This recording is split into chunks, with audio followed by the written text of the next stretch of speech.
Welcome to another episode of The Brand Called You, a podcast and podcast show that brings you leadership lessons, knowledge, experience, and wisdom from thousands of successful individuals from around the world. I'm your host, Ashutosh Garg, and today I'm privileged to welcome a very, very accomplished professional from Oxford, UK, Mr. Edward Brooks. Edward, welcome to the show. Ashutosh, thank you very much. It's lovely to be here with you. Thank you. Mr. Brooks is an executive director of the Oxford Character Project, University of Oxford, where he's exploring the theory and practice of character and leadership development around the world. He's also the co-founder of the Oxford SDG Impact Lab and the Oxford Global Leadership Initiative. So, Edward, before we talk about the Oxford Character Project, tell me a little bit about your own journey. Thank you very much, Ashutosh. Well, my own journey has been into Oxford as an undergraduate some 20 plus years ago, where I came here, first of all, to study history and had a wonderful 3 years here and a future career planned out actually in corporate finance with a firm called Arthur Andersen. Now, some may not know, but Arthur Andersen at one point was one of the major professional services firms globally, and yet came to a sad and sorry end with the downfall of Enron. Arthur Andersen was the auditor, and as Enron went under because of the severe problems in the organization there, Arthur Andersen was caught up with that and also collapsed. And so my career in corporate finance then no longer existed. And so I had to think again. And I thought again in terms first of youth work, and moved to Cape Town to be involved there for a number of years before eventually making my way back to Oxford and becoming very interested in questions around character and leadership, and particularly around hope. And what hope is, how hope can be developed, and how leaders can sustain cultures of intentional hope, which enables people to live and build well into the future. Very interesting. So let's talk about the Oxford Character Project. Tell me a little bit about the project and what is its mission? Thank you. So the Oxford Character Project here at the University of Oxford has been going since 2014, and there's a research group at the university focusing on character and leadership with the aim of supporting a new generation of leaders who will lead for impact in the world across different sectors around different parts of the world, but really focusing and building on fundamental qualities of character. So helping to develop a generation driven by courage, generosity, hope, humility, qualities of character that will sustain them over the long term to flourish in their leadership, and that will enable them to build strong societies, communities, cultures, organizations, and teams. And before we go any further, how do you define character, and what determines whether a character is not good or is good? These are great questions, and they're deep questions as well. Of course, there's a whole philosophy and we have all that the we're time talking about here. Yes, and the work that we do here is inherently interdisciplinary and combines deep work in the philosophy of character and virtue with contemporary work in education and psychology, and other disciplines as well, management particularly. But to come back to your question, what is character? Character is the essence of who we are. To think of character is to think of the constellation of habits that make up our personality and that shape how we think, how we feel, and how we act. And you talk about character when these patterns and habits of thinking, feeling, and acting have become stable over time and across situations, so that we can say of someone, yes, I know Ashutosh. He is a man who is incredibly creative, and he's courageous in his leadership. He's generous in the way he makes connections and shares those opportunities with others. And we can talk about these qualities, generosity, creativity, courage, because these are aspects that have built into your way of being, if you like, your way of thinking, your way of acting over time by repeated practice. They're habits for you, habits of life, which then together become aspects of character. So to talk about character is to talk about the collection of these habits or dispositions, if that makes sense. And of course, some of those can be good, like the ones I've just mentioned, and some not so good. And here's the distinction. And the language here is of virtues, positive character qualities, and vices, which are negative character qualities. And you can think about how leaders could be facing challenges in these regards as well, with pride or greed or envy or so forth. And the point is that we need to build more excellences or virtues of character and overcome these vices or deficiencies, because the absence or the vices of character, the negative character qualities, will not do us well, and will not support our leadership in effective ways to generate the kinds of impact that we want to generate in the world. And so we supporting a kind of movement of leadership focusing on, well, how do we develop as the kind of people who can lead well and for justice in different parts of the world. But tell me, isn't one of the factors relating to character a function of the context that we are currently in? Absolutely. And here, the character is not something simply about the individual, but the individual shaped by stories they tell, the spaces they inhabit, the highs and lows of experience. And so one current large project we're doing here in the UK is on culture, character, and leadership in UK business. And really the interest here is not, well, is it just character, the individual, or is it just culture? And we may talk about a culture as a collective character. A company could have a character as well, for example, as a way of thinking about the corporate culture. Is it one or is it the other? No. How do these two things relate to each other? So how is your character shaped by your culture? But then also as a leader, how might you shape the context and the culture so that that context and culture enables people to become their best selves? And this is a really important aspect of leadership, which is institutional design, creation of positive and vibrant culture, which can support really effective, creative, dynamic teams, which can do all kinds of great things. Amazing. Thank you. My next question is that what led you to focus on the intersection of character, virtue, and leadership development? And how do you define these concepts? This is a great question. And actually, this integration is historic.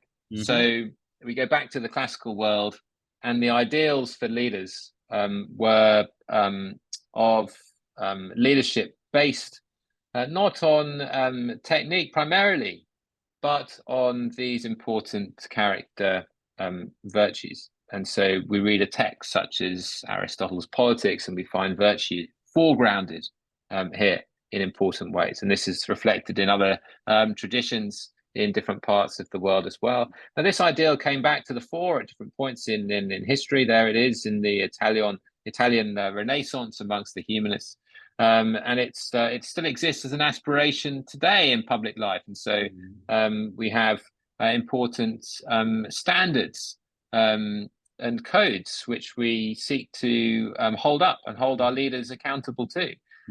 I think perhaps today, though, we've lost a way of reading and understanding these as habits and practices, and we think of them as a kind of checklist. But we've lost the dynamic sense of, well, okay, yes, it's important for our leaders to be honest, truthful, transparent, courageous, have integrity, and so forth. We're not so sure, it seems to me, how these things can be developed. And certainly our initiative, the Oxford Character Project, like many others, it came back to these questions post the financial crash in 2008, when there was a wide-scale crisis of leadership, and Edelman reported this, the Edelman Trust Index, for example, in 2013 as the major finding that there was this crisis, and others have commented on it in various ways since. Then there's a lot more focus on leadership, and you focus on something when you're not quite sure it's doing what it could be doing in society. And it seems as though in and amongst this focus on leadership, this question of, well, are leaders doing the right thing? And how are they going about doing what they're doing, and whose interests are they serving? This kind of set of questions has come to the fore. Now, an historic way to engage this is with these questions around character and virtue, and we think that's a promising way to address this issue, as well as to the kind of leadership that we need, not only to be effective but ethical, and these two things being very much held together. Leadership being about influence, character-based leadership about using that influence ethically and effectively to advance good in different contexts. Thank you. That is a great response. But my question, a follow-up question, is that what is the linkage between character and leadership development?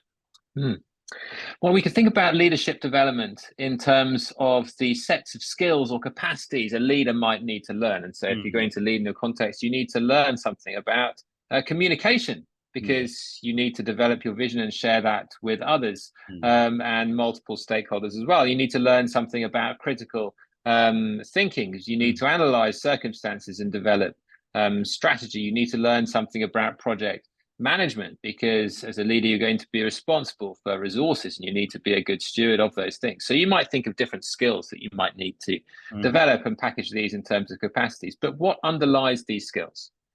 Because you can think of good and bad leaders with excellent skills when it comes to communication, for example. Well, what enables you to use that communication to good effect to achieve positive outcomes? And we're thinking then at the level beneath the level of skills. And Mark Carney, in his book Values, Building a Better World for All, Mark Carney, famously the former governor of the Bank of England here in the UK, the Canadian,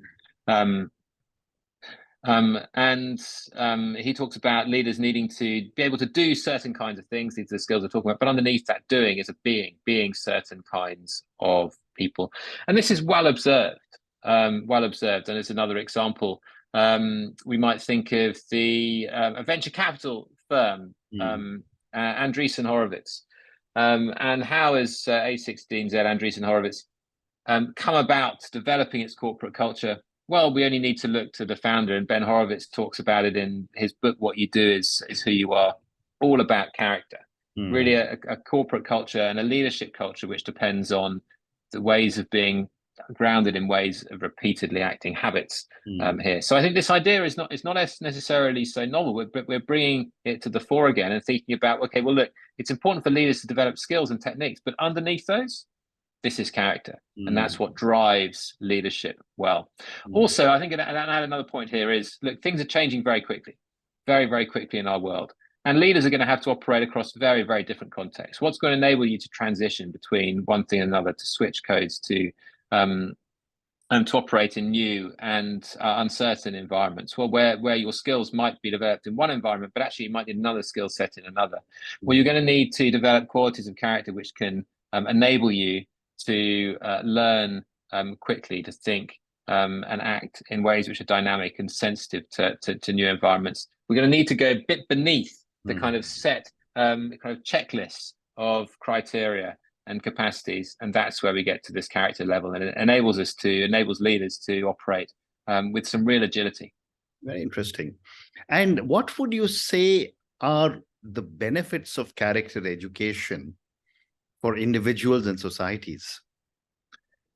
The benefits are better humans. And Peter Reers written an excellent book with his co-authors, Peter Reers at Parker Hannifin, the global engineering firm, which has a character-based approach to the development of its leadership in teams around the world, and to very good effect. And he's written a recent book, Better Humans, Better Performance. And here's the argument that character and virtues are around excellent human beings and excellent performance and as human beings in different settings. And this is true for leaders. So the benefits of character and character development for your leadership are becoming a person who's a thoroughly better leader in your organization and where you are. And that being a better leader and a better human being will be felt personally. So that will enable you to flourish, to kind of fully enact your capacities as a human being, and enable those around to flourish as well, increasingly, to use all of their gifts and abilities to the optimal effect. And that's what we focus on the foundational level. We're able to kind of deeply root the ideas of leadership in the soil, as it were, and then they're able to bear the maximal fruit on the outside. And what would you say are some strategies to build both individual and collective character within a leadership team? Thank you. So we've developed 7 strategies here at the Oxford Character Project, which can be taken intentionally to build character in leadership. And these can be taken up by individuals or to develop through organizational cultures or performance programs.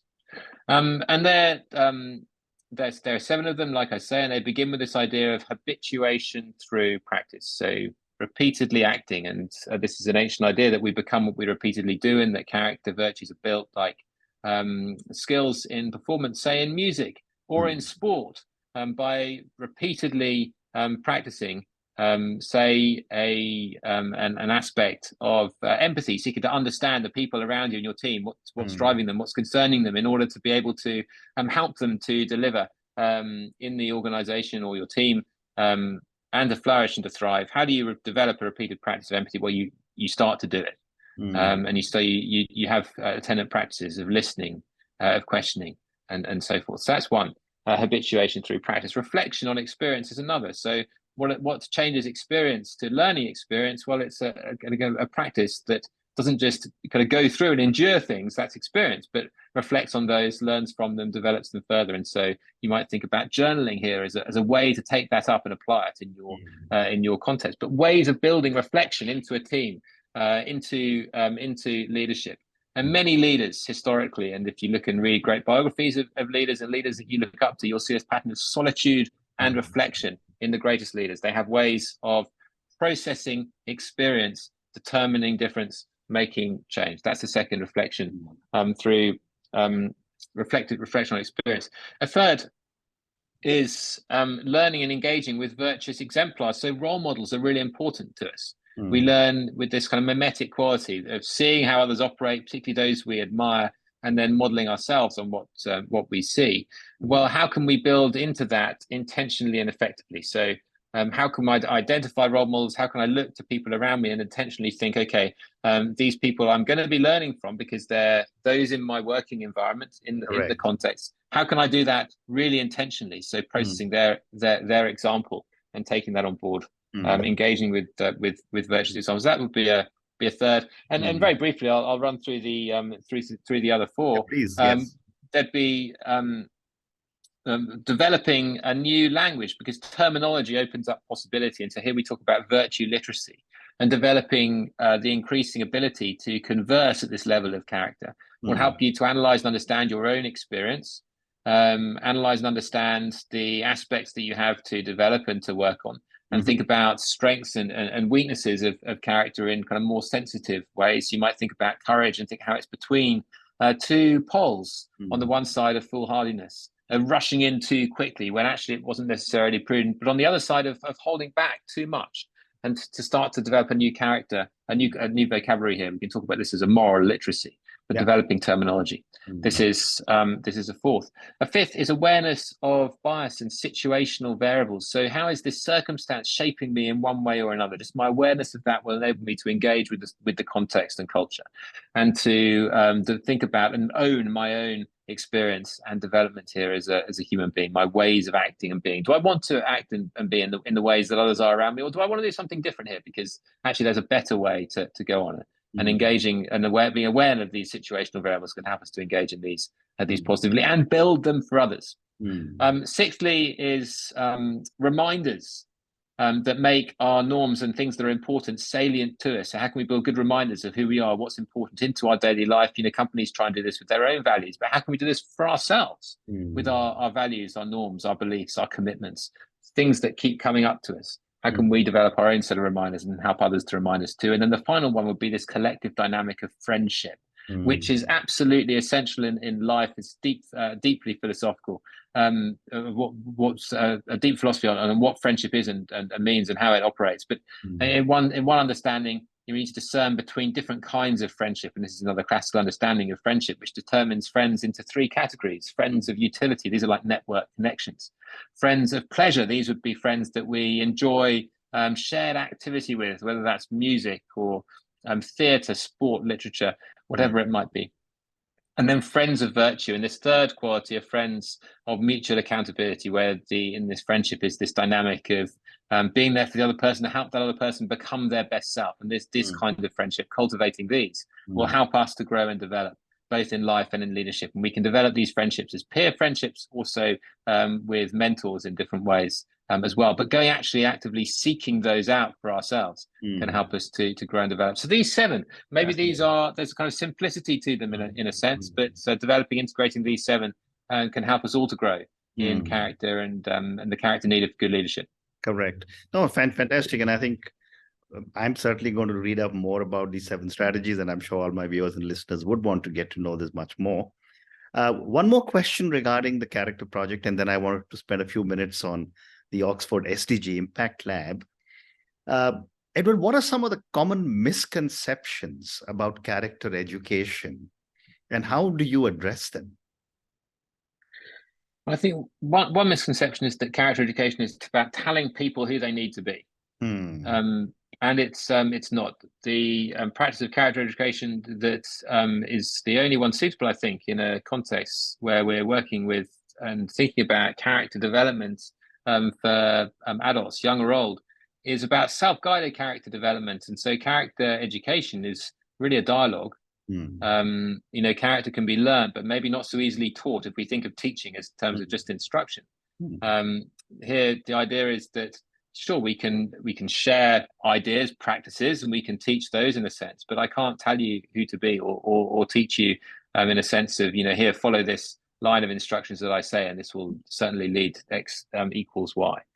So character development is dialogical, and we invite people into an ongoing process of development, which is then about this practice and habit I said of reflection on who you are, who you want to be, how you'll become, and we support and enable then leaders to develop to their fullest potential. And so, along with dialogue practices like coaching, which have become very popular for leaders, need to be much more widely spread, I think. But this is really about supporting people to enact and activate their full potential. So there's one as common misconception is that character is really about telling people who they need to be. No, it's about helping them to develop to be the best version of themselves, and to do that with some reflection on who that person is, and then some real intention. Okay, this is who I want to be. How can I get there? And putting in place the support that's needed to help people, to help leaders then to grow in order to be the kinds of leaders that will indeed help to achieve that top performance themselves and for others. Well said. So I wish I had a lot of time to be able to go into detail about the Oxford SDG Impact Lab and the Oxford Global Leadership Initiative. And I'm probably going to reach out to you and do another session on each of these topics. But for my viewers and listeners, tell me a little bit about the Oxford SDG Impact Lab and what are your objectives? Thanks, Ashutosh. Yes, well, the Oxford SDG Impact Lab was founded in 2021. And here, this is the central initiative at the University of Oxford, focusing on these incredible 17 sustainable development goals, which is so important that we take, own, and drive into, and a real focus for the areas of impact that we need to address and engage collectively around the world. Certainly as we look forward to 2030, but I think this is an agenda which is much deeper than that as well. So how do you think about impact as a leader? I think about it in terms of these SDGs.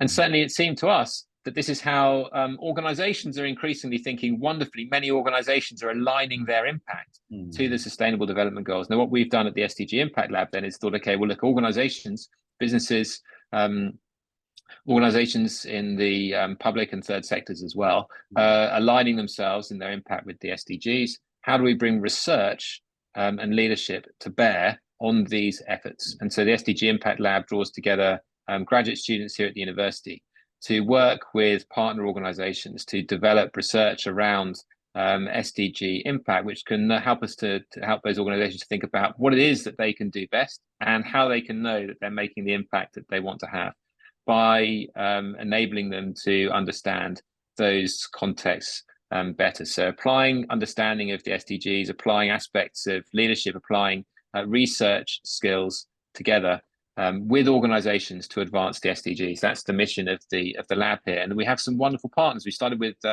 EasyJet Holidays, who have a passion to be a field leader when it comes to sustainable tourism. And that project has taken us now further to a collaboration with the UN World Tourism Organization to build out their ESG framework. We're working with BMW, who have a mini plant here in Oxford, with a focus on consumption, colleagues, community as well. We're working with Nico Rosberg, who has a real passion for sustainability, and organizations that he is connected to, which are entrepreneurial organizations with a real impact on climate and climate change. So we're developing our partnerships. It's still a young initiative, but we're growing those as well, and we'll be announcing other partners before long also. All about connecting what we're good at here in the university, which is research, with the resource here in the university, people, an incredible generation of young and global leaders, with organizations seeking to achieve this important impact connected to the SDGs. Amazing. And a few words about the Oxford Global Leadership Initiative also, please. Yes, of course. Now, I think global leadership is an important concept, but it's one that can easily be misunderstood. Global leadership today cannot be about ideas of kind of global domination, of course.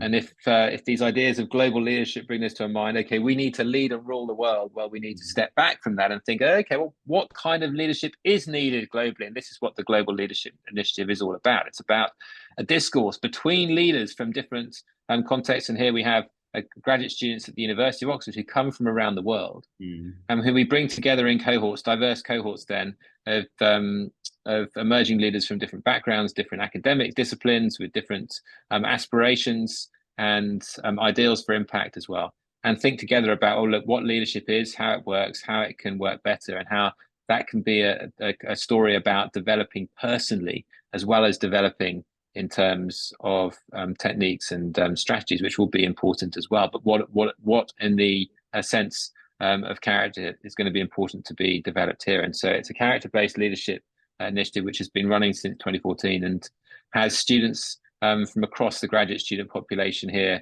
at Oxford. We developed this with the St. Gallen Symposium into a Global Leadership Challenge event, which takes place in December every year, and that will soon be open to applicants from around the world. And this is an opportunity for people from really right around the world to engage with this work we're doing here at Oxford and the leadership work as well in a hybrid program. So it can be open to emerging leaders globally, students or young professionals in their 20s, to engage and explore. And if any listeners, watchers are interested in that, I encourage you to look onto the website, and there'll be a possibility to engage in that soon.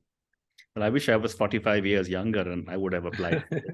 But Edward, on that note, we've unfortunately run out of time. So I will write to you to schedule another conversation in a few months about the Oxford SDG Impact Lab. Thank you, Edward, for speaking to me about the Oxford Character Project. I loved your definition of character, which was a constellation of habits.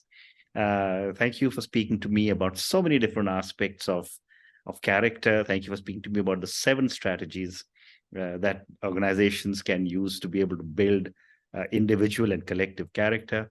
Thank you also for speaking to me about, in brief, about the SDG Impact Lab and the Global Leadership Initiative. Thank you again, and good luck. Thank you, Ashutosh. It's been such a pleasure to talk with you, and I look forward to talking again before long. Thank you. Thank you for listening to the Brand Called You videocast and podcast, a platform that brings you knowledge, experience, and wisdom of hundreds of successful individuals from around the world. Do visit our website, www.tbcy.in, to watch and listen to the stories of many more individuals. You can also follow us on YouTube, Facebook, Instagram, and Twitter. Just search for the Brand Called You.